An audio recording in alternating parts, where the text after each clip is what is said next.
నమస్తే, సనాతన ధర్మం ఛానల్కి స్వాగతం.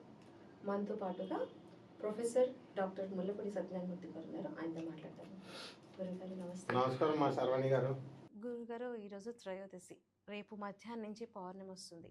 ఈ మధ్య త్రయోదశి నుంచి పౌర్ణమి వచ్చేదాన్ని మహామాఘి అంటాం. అంటే ఈ 3 రోజులు శని భగవాన్ని ఎలా పూజించుకోవాలి, అంటే విశిష్టత ఏంటి, అసలు ఎలా పూజించాలి, అంటే తైలాభిషేకాలు కానీ ఆయనకి ఏమైనా స్పెషల్ పూజలు ఏమైనా ఉన్నాయా? అంటే అంటారు కదా జనరల్గా ఈ 3 రోజులు పూజ చేసుకోవాలి, కానీ చాలామంది ఏంటంటే భయపడుతూ ఉంటారు. ఆయనకి నువ్వుల నూనె పోయాలన్నా అమ్మో శనీశ్వరుడు మమ్మల్ని పట్టేసుకుంటాడని ఒక భయం ఉంటుంది. అసలు ఏంటిది, ఇది మనం ఎలా పూజ చేసుకోవాలనేది కొంచెం వివరించండి. తప్పకుండా అమ్మా. నీలాంజన సమాభాసం రవిపుత్రం యమాగ్రజం ఛాయా మార్తాండ సంభూతం నమామి శనీశ్వరం. జగద్గురువు శనీశ్వరుడు అంటే. అయితే ఈ మహామాఘి అని ఎప్పుడంటామంటే, ఈ ఉత్సవాలు నవరాత్రులు అంటే 9 రోజులు ఎలా చేసుకుంటాము, అలాగే మహామాఘి అంటే పౌర్ణమి రోజున మహామాఘి అంటాం. ఆ మాఘమాసంలో శుక్లపక్షంలో వచ్చేటటువంటి పౌర్ణమిని మహామాఘి అంటాము. ఈ 3 రోజులు ఫెస్టివల్ చేసుకుంటాం. శని త్రయోదశి, చతుర్దశి, పౌర్ణమి. ఈ 3 రోజులు కూడా పూజించాల్సినటువంటి దేవుడు శనీశ్వరుడు. అందువల్లనే శని త్రయోదశి నుంచి ప్రారంభమవుతుంది. అసలు మన శనీశ్వరుడు అంటే ఎవరంటే, మన కర్మఫలదాత. కర్మ బంధనాల్లో ఇరికించేవాడు ఆయనే, బంధనాల నుంచి విముక్తి చేసేది ఆయనే, మనం చేసిన కర్మలకి ఫలితాన్ని ఇచ్చేటటువంటి వాడు ఆయన. కాబట్టి అందరూ ఏమనుకుంటారంటే, మహాపాపాలు చేసేసి సింపుల్గా వెళ్ళి నువ్వుల నూనె ఒకటి పోసేస్తే అభిషేకం చేసేసి సరిపోద్ది అనుకుంటారు, పాపాలు పోయాయి అనుకుంటారు. అలాగే నల్ల నువ్వుల్ని తర్వాత ఈ యొక్క నల్ల వస్త్రాన్ని పేద బ్రాహ్మడికి ఇచ్చేస్తే, దానం చేసేస్తే కొంత పారితోషికం ఇచ్చి పాపాలు పోతాయి అనుకుంటారు. పోవలాగా అంటే ఈ యొక్క శనీశ్వరుడు యొక్క తత్వాన్ని తెలుసుకుంటేనే పోతుంది. శనీశ్వరుడు చెప్పేటటువంటి ఐడియాలజీని అమల్లోకి చేసుకుంటేనే పోద్ది. ధర్మంగా నడవమంటాడు ఆయన, ధర్మంగా నడిస్తేనే పోతాయి. ఈ శని త్రయోదశి రోజున మనకి ఏమవుతుందంటే, అసలు శనీశ్వరుడు ఎవరంటే తన తండ్రినే శిక్షించినటువంటి వాడు. రవి పాపం చేస్తే ఆయన అసలు ఆయన తండ్రిని కూడా చూడకుండా ఇంపార్షియల్గా శిక్షించాడు సూర్యుడిని. సో ఆ సూర్యుని యొక్క భార్య పేరు సంధ్యాదేవి కి యముడు పుడతాడు, యమునా నది పుడుతుంది, యామిని. ఆ తర్వాత ఈయన యొక్క వేడి తాపాన్ని భరించలేక ఆ సంధ్యాదేవి ఏం చేస్తుందంటే, తన నీడకి ప్రాణప్రతిష్ఠ పోసి ఛాయాదేవిగా పెట్టి పేరు సూర్యుడితో కాపురం చేయమంటుంది. ఈమెమో వెళ్ళి తపస్సు చేసుకుంటుంది. ఈ ఛాయాదేవి ఎవరికి చెప్పొద్దని ఉంటుంది. ఛాయాదేవిని ఎవరికి తెలియదు, ఈ రహస్యం సూర్యుడికి కూడా తెలియదు. వీళ్ళిద్దరికి పుట్టినటువంటి కుమారుడు శనీశ్వరుడు. ఛాయ అంటే నీడ, నలుపు, అందుకని నల్లగా ఉంటాడు. ఇదేమిటి వీడు నల్లగా పుట్టాడు, నేను తెల్లగా ఉన్నాను అని చెప్పేసి భార్యను అనుమానిస్తాడు. అనుమానించిన దోషంలో రవిని ఫస్ట్ తప్పు రికార్డు చేశాడు శనీశ్వరుడు. రెండోది నల్లగా ఉన్నాడు, నువ్వు వీడు నాకు వద్దు అని పుత్రత్యాగం, పిల్లాడిని వదిలేస్తాడు. ఈ అసలు నా సూర్యకాంతి పడని చోటకి తీసుకెళ్ళి పెంచుకో నువ్వు అని చెప్పి పంపించేస్తాడు. అప్పుడు అక్కడ సూర్యకాంతి పడని ప్లేస్ అంటూ ఉంటుంది. అసలు ఒక ప్లేస్ని కనిపెట్టి ఛాయాదేవి పాపం అక్కడ ఈ శనీశ్వరుని పెంచుతుంది. ఇక కాపురం చేయడు ఈయన శని తల్లితో. తల్లిని అదే ఈయన యమధర్మరాజు తన భార్యతో తన తల్లి యొక్క బాధను చూసి శనీశ్వరుడు ఏం చేస్తాడు, తనని తండ్రి దగ్గరికి వెళ్ళి మా అమ్మని నువ్వు ఏలుకో అని చెప్పి మంచిగా అడుగుతాడు. ఏంట్రా మీ అమ్మని ఏలుకునేది ఏంటి, పెద్ద పెద్ద మాటలు మాట్లాడుతున్నావు, స్టూపిడ్ ఫెలో, నల్లగా ఉంది మీ అమ్మ, గెట్ అవుట్ అని ఇప్పుడు బిల్డప్ ఇస్తాడు రవి. అప్పుడు వెంటనే ఆర్గ్యుమెంట్స్ అయితే శనీశ్వరుడు యొక్క శక్తిని తక్కువ అంచనా వేస్తాడు. ఏలుకోకపోతే ఏం చేస్తావు అంటాడు. మామూలుగా ఇలాగ మనోళ్ళు కాలర్ ఇలా పెట్టి బిల్డప్లు ఇస్తారు కదా, కాలర్ల పైకి ఎత్తే అలా. అప్పుడు శని ఏం చేస్తాడు, తన యొక్క దండం ఉంటుంది, శని దండం, దాంతో ప్యారలైజ్ చేసేస్తాడు మొత్తం. పక్షవాతం తెప్పించేస్తాడు, కుష్ఠవ్యాధి తెప్పించేస్తాడు. ఎవరికి, సూర్యుడు. అడిలిపోతాడు సూర్యుడు. అడిలిపోయిన తర్వాత బ్రహ్మదేవుడే సాక్షాత్ వచ్చి నాయన శనీశ్వర వదిలేయి అని రిక్వెస్ట్ చేసుకుంటాడు. అంటే శివుని యొక్క అంశ శనీశ్వరుడు. అప్పుడు లోకాలన్నీ చీకటిగా అయిపోతున్నాయంటే అప్పుడు వదులుతాడు. వదిలేసి పాపం తండ్రిని రెస్పెక్ట్ ఇస్తాడు. తన తండ్రి నిరాదరణ చేశాడు తన తల్లిని. అందువల్లనే శని జాతకస్తులు అనురాధ నక్షత్రం కానీ, పుష్యమి నక్షత్రం కానీ, ఇలా నక్షత్రాల్లో పుట్టినటువంటి వాళ్ళు లేదా శని బలంగా ఉన్నటువంటి వాళ్ళు తల్లి అంటే చాలా ఇష్టం వాళ్ళకి. తల్లిని ఏమన్నా అంటే ఊరుకోడు శనీశ్వరుడు. తర్వాత మొదటి తప్పు కాశాడు. ఇక రెండో తప్పు వెళ్ళి తపస్సు చేసుకోమని వాళ్ళ అమ్మ చెప్పుద్ది. విపరీతమైన తపస్సు చేస్తాడు. నవమండలాల్లో నవగ్రహాల కంటే కూడా అధికమైనటువంటి శక్తి, నువ్వు చాలా ఉత్కృష్టంగా సూర్యమండలానికంటే కూడా ఉత్కృష్టంగా ఉంటావని చెప్పేసి వరం ఇచ్చేస్తాడు. హడిలిపోతాడు సూర్యుడు. ఏంటి వీడికి ఎవడిచ్చాడు ఇంత ఎత్తు, నాకంటే ఎత్తులో ఉన్నాడు వీడు అని. శని దేవుడు అన్నారు, అందుకనే మిగతా గ్రహాలను దేవుడు అన్నాను. అప్పుడు ఆ తర్వాత ఏం చేశాడు, ఈయన వస్తున్నాడని తెలిసేసి అందరూ ఉండాలి కదా. ఈ లోపల ఏమవుద్ది, శనీశ్వరుని లవ్ చేస్తుంది గంధర్వరాజు కుమార్తె మందాదేవి. ఆ మందాదేవి ఏం చేస్తే, ఆమెనే జ్యేష్ఠదేవి అంటాం, లక్ష్మీదేవి యొక్క అక్క. అయితే ఆ మందాదేవి ఏం చేస్తుంది, అన్ని సకల సపర్యలు చేసి శనీశ్వరుడి యొక్క తపస్సుకి అన్నిటికీ హెల్ప్ చేస్తే శనీశ్వరుడు కూడా పాపం పెళ్లి చేసుకుందాం అనుకుంటాడు. పెళ్ళి అయిపోయింది. పెళ్ళి అయిపోయిన తర్వాత ఫస్ట్ నైట్ కోసం ఆమె ఎదురు చూస్తూ ఉంటుంది. ఈ లోపల మనవాడు ఎప్పుడు చూసినా శనీశ్వరుడు తపస్సు చేస్తూ ఉంటాడు. ఆమెమో అక్కడ ఇతని కోసం వెయిట్ చేస్తుంటే రావడం లేదని ఆ విరహంతో, ఆ విరహ తాపంగా మారి కోపంగా మారి శపించి పడేస్తుంది. నువ్వు ఎవరిని చూస్తే వాడు భస్మైపోగలక అని. అంటే లేదు, నువ్వు నాశనం అయిపో అని. ఆడవాళ్ళకి అందుకు కోపం ఎక్కువ, ఎంత పని చేస్తావు అని చెప్పి శనీశ్వరుడు ఏం చేస్తాడు, 5 నిమిషాలు అయిపోయిన తర్వాత లోనికి వెళ్తాడు శోభనం చేసుకుందామని. పాపం శనీశ్వరుడికి శోభనం లేకుండా అయిపోయింది. అప్పుడు ఆయన వెళ్ళి లోనికి వెళ్ళేసరికి, ఇదేమిటి శాపం పెట్టేశావు, ఎంత పని చేసావు, నేను 5 నిమిషాలు వద్దును కదా, ఇప్పుడు నిన్ను లైఫ్ లాంగ్ చూడడానికి లేకుండా అయిపోయింది నువ్వు పెట్టిన శాపానికి అని బాధపడి పాపం ఆవిడ కూడా బాధపడుద్ది. అయితే ఈ శనీశ్వరుడు సరేలే పరిపాలిద్దాం, మనము ప్రజలందరికీ మేలు చేద్దాం అని ఆయనకి శని మండలం వ్యవస్థ ఇచ్చారు కదా, అక్కడికి వెళ్తాడు. అక్కడికి సూర్యమండలంలో నవగ్రహ ప్లేస్లు ఉంటాయి, వాళ్ళ సీట్లు. ఆఫీస్కి వెళ్ళాడు. ఆఫీస్కి వెళ్తే అయితే మన శనీశ్వరుడు కొంచెం అహం ఉంటుంది. వీళ్ళ అవుట్ బస్టింగ్ నేచర్, శని నక్షత్రం వాళ్ళకి అహం కొంచెం లైట్గా ఉంటుంది. వెళ్ళి సూర్యుడు ఏం చేస్తాడు, వీళ్ళ దేవతలందరూ చంద్రుడు, కుజుడు, బుధుడు, శుక్రుడు వీళ్ళందరూ పాస్ పోసుకుంటారు శనీశ్వరుడు వస్తుంటే. అమ్మ బాబోయ్ వీడు వచ్చేస్తున్నాడు ఇప్పుడు శనీశ్వరుడు, అప్పుడు మన వైపు చూసాడు అనుకో, మనం సర్వనాశనం అయిపోతాం.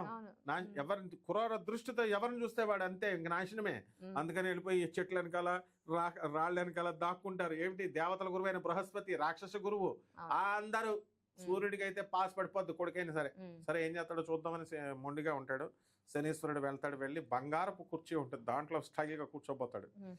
నన్ను వీడు అవమానించాడు, నన్ను పెరాలసిస్ తెప్పించాడు, వీడిని నేను ఇన్సల్ట్ చేస్తానని ఇంకా సూర్యుడికి బుద్ధి రాక బంగారం కుర్చీలో కూర్చుంటే, ఇది బృహస్పతికి ఇచ్చేసాము అంటాడు. అంటే గురుగ్రహం బంగారం కాబట్టి. తర్వాత వెండిలో కూర్చోబోతాడు, వెళ్ళి చంద్రుడిది అది అంటాడు.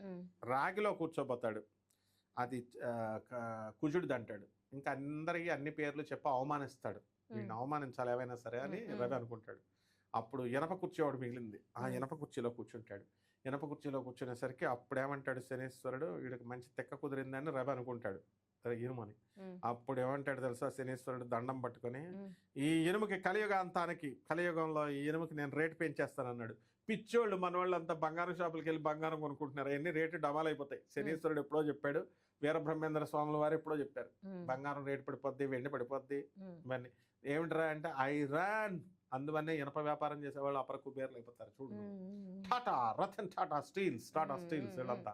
సో ఆ విధంగా నేను ఈ ఇనుముకే నేను ప్రతిష్టను తీసుకొస్తానని చెప్పేసి శనీశ్వరుడు కూర్చుంటాడు. కాబట్టి ఇలా చాలా కథలు ఉన్నాయి, మనకి పెద్దగా అయిపోతాయి కాబట్టి చిన్న చిన్నగా చెప్పుకుందాం. ఈ యొక్క శనీశ్వరుడికి ఈ రోజున సూర్యుడి కంటే కూడా ముందు నిద్రలేచి తలంటు స్నానం చేసి ఈ యొక్క తైలంతో నువ్వుల నూనెతో అభిషేకం చేయాలి. అభిషేకం చేసి చక్కగా, అంటే ఇది ఈ త్రయోదశి చతుర్దశి పౌర్ణమి మధ్యలో మనం ఎప్పుడైనా చేయొచ్చు. 3 రోజులు చేయాలి. 3 రోజులు కూడా చేయాలి, ఇంకా మంచిది. ఒక్క శని త్రయోదశే కాదు, వాళ్ళకి సకల కష్టాలు, శత్రు బాధలు పోతాయి, రోగాలు, చెస్ట్ పెయిన్ ఇవన్నీ కూడా. ఇప్పుడు నేను పర్టికులర్ గా ఈ డే అని కాకుండా ప్రతి శనివారం చేసుకున్నా కూడా చాలా మంచిది. ప్రతి శనివారము చేస్తాము. ఇది సంవత్సరానికి ఒక్కసారి వచ్చేటటువంటి స్పెషల్ పవర్స్ ఉంటాయి ఈ 3 రోజులు. ఈ 3 రోజులు శని బాధల్లో ఉన్నటువంటి వాళ్ళందరి బాధలు కోల్పోతారు, తీసేస్తాడు. అప్పుడు అసలు ఆంజనేయ స్వామి వారిని పట్టుకోవడానికి ఆయన వెళ్తాడనమాట. ఇది అసలు నువ్వుల నూనెతో ఎందుకు చేయాలి అన్నదానికి కథ చెప్తున్నాను. ఆంజనేయ స్వామి ఏలినాటి శని వస్తే బ్రహ్మను శిక్షించాడు, విష్ణువుని శిక్షించాడు, శివుని శిక్షించాడు, అందరినీ ఎవరిని వదలలేదు. అయితే విష్ణుమూర్తి ఏం చేస్తాడంటే వెంకటేశ్వర రూపంలో, అరే స్టూపిడ్ ఫెలో అని ఇసిరేస్తాడనమాట శనీశ్వరుణ్ణి. విష్ణువుని ఎవరో శిక్షించలేరు అవును. కాబట్టి ఆంజనేయ స్వామిని కూడా ఎవరో శిక్షించలేరు, పిప్పలాచార్యుని కూడా శిక్షించలేకపోయాడు. అంటే వాళ్ళ తప్పులు చేయరని అర్థం. అప్పుడు ఏం జరిగింది, ఈ యొక్క ఆంజనేయ స్వామి స్వామి నీకు ఎల్నెట్ శని వచ్చింది, నేను నిన్ను పట్టుకున్నానంటే పట్టుకో అంటాడు. అని నిరంతర రామనామం చేసేవాడు ఎవరు పట్టుకోగలుగుతారు? ఆ తలలో దూరతాడు. తలలో దూరితే ఆవహించగానే ఆంజనేయ స్వామి ఏం చేస్తాడు, ఒక పెద్ద గుండ్రాయి తీసి నెత్తి మీద పెడతాడు. దానికే శని పచ్చడైపోతాడు. అక్కడ శివుడు నవ్వుతా ఉంటాడు. ఈ ఆంజనేయ స్వామి పర్వతం తీసుకొచ్చి పెట్టేలా ఉన్నాడు, వీడి పని అయిపోయింది శనీశ్వరుడు అని నవ్వుకుంటా ఉంటాడు. నాతో ఆడతాడా, నేను ఏదో కొడుకని వదిలేశాను, నన్నే జయించేశానని బిల్డప్లు ఇస్తున్నాడు. నేను కావాలని ఓడిపోయాను. ఇప్పుడు పిల్లలు తల్లిదండ్రులతో ఆడుకునేటప్పుడు దాక్కో అంటే నేను దొరికిపోయాను తల్లి తండ్రి ఎలాగైతే దొరికిపోతారో చిన్నపిల్లలకి, అలా శివుడు దొరికిపోయాడు. అంతేగాని శివుడిని ఏం చేయలేరు. అయితే అహంకారం వస్తుంది కాబట్టి అందువలన ఆంజనేయుడి రూపంలోనూ పిప్పలాచార్యుడి రూపంలోనూ అతని అహంని నేను తీసేస్తాను అని చెప్పి శివుడు లీలలు చేస్తాడు. ఇవన్నీ శివలీలలు ఇవి. అప్పుడు వెళ్ళిపోతూ నాయన నన్ను వదిలేరా బాబు అని ఆంజనేయ స్వామిని ప్రార్థించి సార్ కొంచెం నువ్వుల నూనె ఉందా అని అడుగుతాడు, నొప్పులు తగ్గడానికి. అప్పుడు ఆయన ఏమంటాడు, ఆంజనేయ స్వామి కలియుగాంతం వరకు నీకు శని దోషాలు పట్టుకున్న వాళ్ళు నువ్వులతో అభిషేకం చేస్తారు పో అంటాడు. అందుకని మనం వెయ్యాలి ఈ 3 రోజులు. అప్పుడు శనికి చాలా ఇష్టం అన్నమాట, నొప్పులు పోతాయి మనందరం వేసే నూనె వల్ల. అందువలన నువ్వుల నూనె ఆయనకి ఉపశమనం కలుగుతుంది కాబట్టి ఆయన మనని బ్లెస్సింగ్స్ అంటే ఆశీర్వదిస్తారు.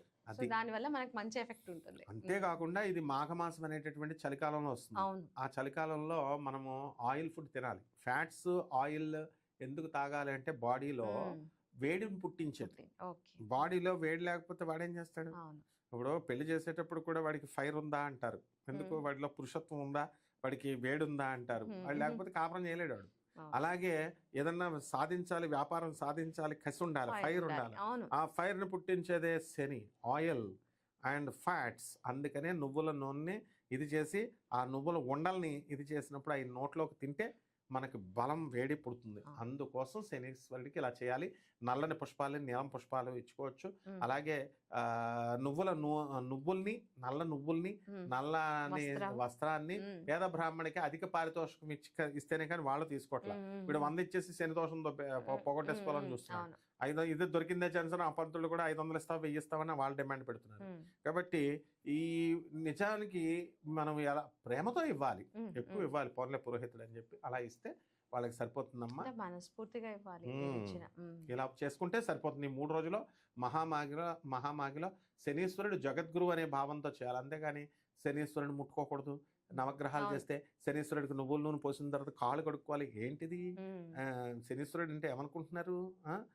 అదే అక్కడ ఎందుకు అంతా నూనె పోస్తారు కాబట్టి కాళ్ళకి అయిపోతుంది. ఇది ఉపదేవాలయం, మెయిన్ దేవాలయం శివాలయం పక్కన ఉంటుంది. అక్కడికి వెళ్ళినప్పుడు కాళ్ళు జారి స్కేటింగ్ చేస్తాం మనం, భక్తులందరూ పడిపోతారని ట్యాప్ దగ్గరికి వెళ్ళి కడుక్కుంటాం. అది దుస్సాంప్రదాయంగా మారిపోయి కడుక్కోవాలి శనీశ్వరుని అలా పెట్టారు. ఆ తర్వాత చచ్చిపోయిన వాళ్ళు ఇళ్ళకి వెళ్తే బట్టలు తడిపేసి బట్టలు మనం వదిలేస్తాం, అక్కడ బకెట్లో పెట్టేస్తాం. కొంతమంది బట్టలే వదిలేస్తారు. అలా ఆ టైప్లో శనీశ్వరుణ్ణి అభిషేకం చేసిన తర్వాత బుద్ధి లేనటువంటి పండితుల కింద చెప్పుకునేటటువంటి వాళ్ళంతా కూడా బట్టలు అక్కడ తడిపేయండి, అక్కడ వదిలేసేయండి. నెగిటివ్ ఎనర్జీ మా స్టూడెంట్ ఒక అమ్మాయి MD చదివింది. ఇలా వదిలేయాలమ్మా అంటే నెగిటివ్ ఎనర్జీ ఇంటికి వచ్చేస్తుంది కదా అంది. మరి ఏది ఇంతవరకు పెళ్లి చేసుకోలేదు ఆ పిల్ల. ఎందుకు చేసుకోలేదంటే మరి చెప్తే వినాలి కదా, గురువు చెప్పేది. జగద్గురువు ఆయన, నెగిటివ్ లేదు గిగిటివ్ లేదు, అన్ని తోసేసేవాడు తీసేసేవాడు శనీశ్వరుడు. కాబట్టి చచ్చిపోయిన వాళ్ళ మన కర్మలు ఒళ్ళు కొవ్వెక్కి మనం కర్మలు చేసుకొని చెడ్డ కర్మలు చేసుకొని పోగొట్టుకోవడం కోసం శనీశ్వరుడు నా దగ్గర రా అన్నాడా? అనలా. మనం శనీశ్వరుడి దగ్గరికి వెళ్ళి మనం ఒకళ్ళింటికి డిన్నర్కి వెళ్ళి లంచ్కి వెళ్ళి వాళ్ళని ఇన్సల్ట్ చేస్తే ఎట్లా? శనీశ్వరుని ఇన్సల్ట్ చేస్తున్నాం మనం. అందుకని ఇలాంటి శని గుళ్ళలో పనిచేసే వాళ్ళు ఇలాంటి పిచ్చి పిచ్చి రెమెడీస్ చెప్పే వాళ్ళని శనీశ్వరుడు పట్టుకుంటాడు. అందుకే వాళ్ళు బాగుపడరు ఎన్ని డబ్బులు ఇచ్చినా, ఎంతంత డబ్బులు వచ్చినా. కాబట్టి ఇలా జాగ్రత్త అలా చేయకుండా ఇలాగా మామూలు పూజల్లాగే మామూలు ఆయన్ని సాక్షాత్తు పరమేశ్వరుడిని కొలిచినట్టుగా తెల్ల జిల్లేడు పువ్వులు, నీలం శంఖ పువ్వులు, నల్ల ఉమ్మెత్తు పువ్వులు ఇవన్నీ వేసి ఆయన చేసుకోవచ్చు. చక్కగా చేసుకుంటే సరిపోతుందమ్మా. థ్యాంక్ యూ గురుగారు. ధన్యవాదాలమ్మా. Thank you.